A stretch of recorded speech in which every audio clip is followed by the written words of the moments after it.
What's going on, people? We are Tottenham TV, Arsenal 2, Tottenham 0 here at the Tottenham Hotspur Stadium. And where do we start? Where do we go from here?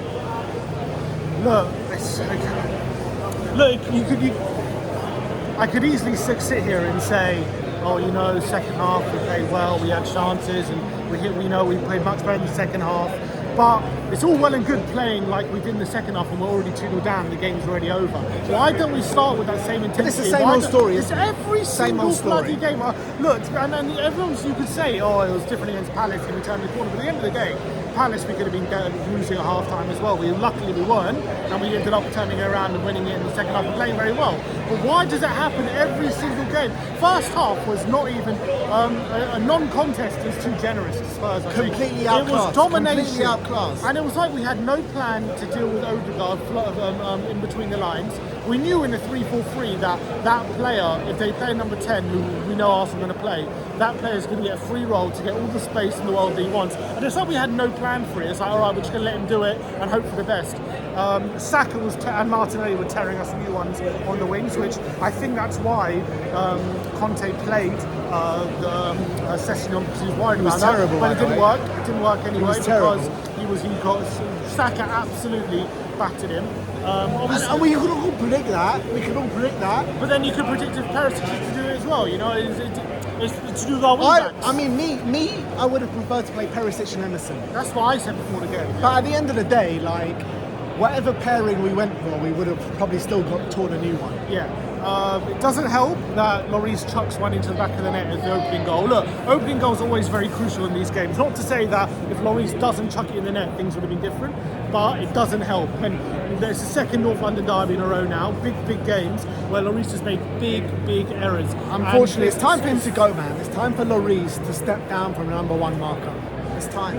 It was very low, but we're down on a good enough number 2 right now. That's the reality. It was really shocking opening goal to concede. Defensively, it was shocking as well. Saka was given all the time and space in the world on the right hand side to smash out Lloris, and he did smash on Lloris, and he makes a big mistake.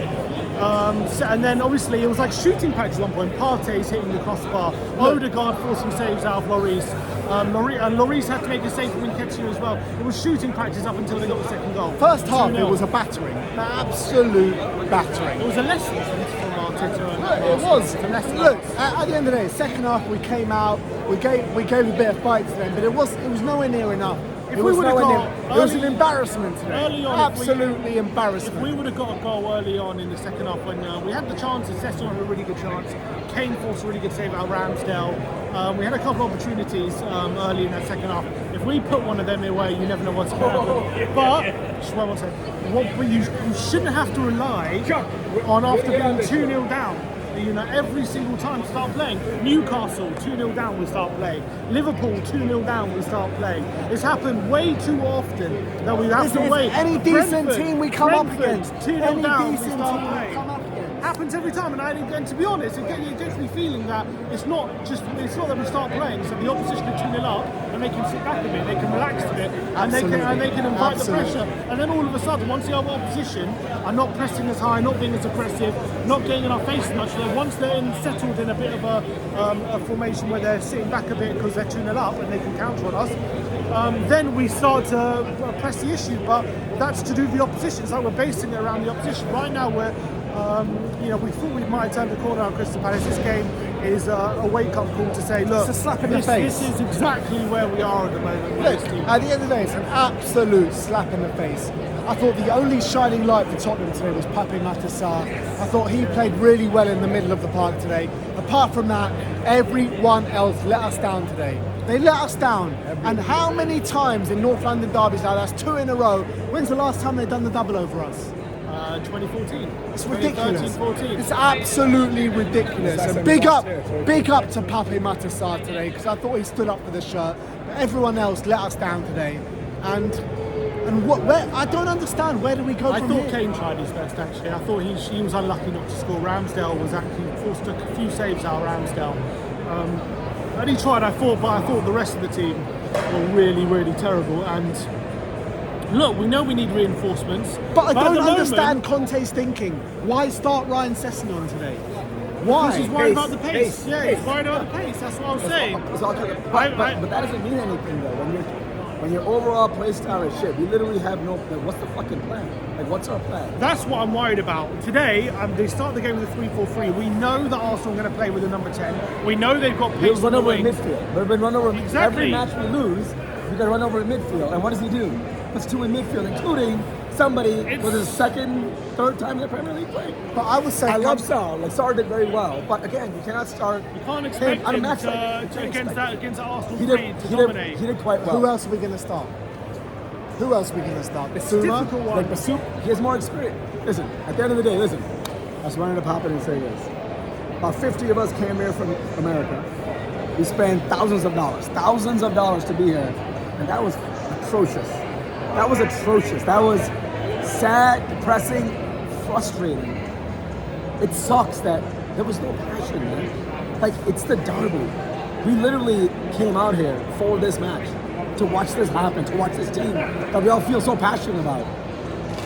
And that's what we got. That's what we paid. That's what we paid for. That's what we paid for. It's insulting. Look, it's an embarrassment. It's an Listen, I absolute will always love this embarrassment. team, but something has to change, man. But Something it's has the to. manager. It can't be. I don't care what it is. Let it be anything. But we need a transformational change. It can't be a player or two. It can't be a really good window. Something has to happen because even when we have big limit, in the summer we signed, 7 players? In the winter we signed 2 more. It's not that. We need a big change. Something has to change. You cannot keep doing the same thing and expect a different result. We're not good at what we do, so we have to get better. And it's not just on the pitch, it's also, this stadium is gorgeous, beautiful. But stadiums don't win trophies. Stadiums don't win matches. Players, managers, systems, strategy wins matches, and we have none of that. And that's what it's all about, because Arsenal had a clear plan, a clear strategy. From top to bottom. Yeah. From top to bottom. They've been investing. They've brought in young players that have suited them well. What are we doing? We've got a scattergun approach. We don't bring in the players that we need. We needed defenders. We needed right wing back. We didn't bring in any of the players that we need. Signings that the club approve of, not signings that are suited to our system totally, not signings that we're curated to what we want to do to achieve strategically. All we're doing we're thinking of who's good players for a good available price. That's what we're looking at the moment. We're looking for good deals. That's it. We are in purgatory. We don't have a plan. We don't have a plan. What is it? Are we gonna hire one of the most accomplished managers of all time and back him? No. Well, we'll just buy him and do that Yeah, scattergun approach. exactly. So we will get an experienced, qualified manager, but we won't give him the players that he needs. So what's the plan? Like, what is the plan? And if the plan is to not back him, then what's the point of having him? And then what are we doing? Then ship him off and bring in a young Yeah, but manager. the problem is, if we're going to ship him off, then what do? We get a young manager, but right now he's going to need another 100 million, whatever, to spend. He's also going to need a whole load of money. I will say this. So you might as well back manager now. If I'm going to lose that shit, let me lose with some pride. Put some young kids out there who will run their ass off. Put fucking Alfie Devine out there for all I care, because at least they give a shit. They care. If I'm going to lose, let me lose with some pride, man. We're not going to win every match we play. We're not. That's not how this works. We don't have to win, but show me some pride. Give a shit. Make an effort. Like, That first half, Look, these players and this owner are fucking criminal. They're criminal. We're spewing up the same shit week in, week out, year on, year out. And until something changes dramatically, nothing is going to change on that football pitch. And that's the fact of the matter. Well, it's an emotional day. I mean, the North London derby is always one where we look to and you think at least we're going to turn up in that one. But, you know, we haven't lost to Arsenal since 2014 at home. You always think however happens in the season, North London derby at home will turn up, and we didn't do that today. It was embarrassing. We didn't get a goal even, and that's hard to take. It's very, very hard to take. And I don't know where we go from here. Like top 4. I think we're kicked out is where we go from here. That's where we We're go. getting kicked out. That's it. But look, top 4 now seems further and further away. Newcastle winning today. Chelsea getting away. I don't know what the aim is, what the plan is. And on days like today, it's even more difficult to Look, it's extremely difficult. See you later, mate. I am fucking fuming with the performance that we put out today. I'm hearing fans blame Conte, I'm hearing fans blame the players. But in my opinion, there's only one person to put the blame on, and that is the hierarchy, because I'm sick and tired of hearing all this excuses, all this and that. We're halfway through the transfer window now. We're still struggling to beat someone's release clause that's £35 million. As long as there's not a clear plan going forward, there's going to be that fractured fan base, because we don't know what direction the club's going in. There's no certainty anyway, and it's causing a lot of friction between fans. It's clearly causing friction. I think it's happening within the players as well. I think you can see that. We saw Son and Perisic arguing today on the pitch. I don't know. I mean, I think that we need to get our idea together. We need to get our heads together, because right now we're going nowhere, and that's clear to see. And Conte has to take blame for that as well, but I don't think he's ultimately to blame. I 100% agree. Conte needs to take blame. The players need to take blame.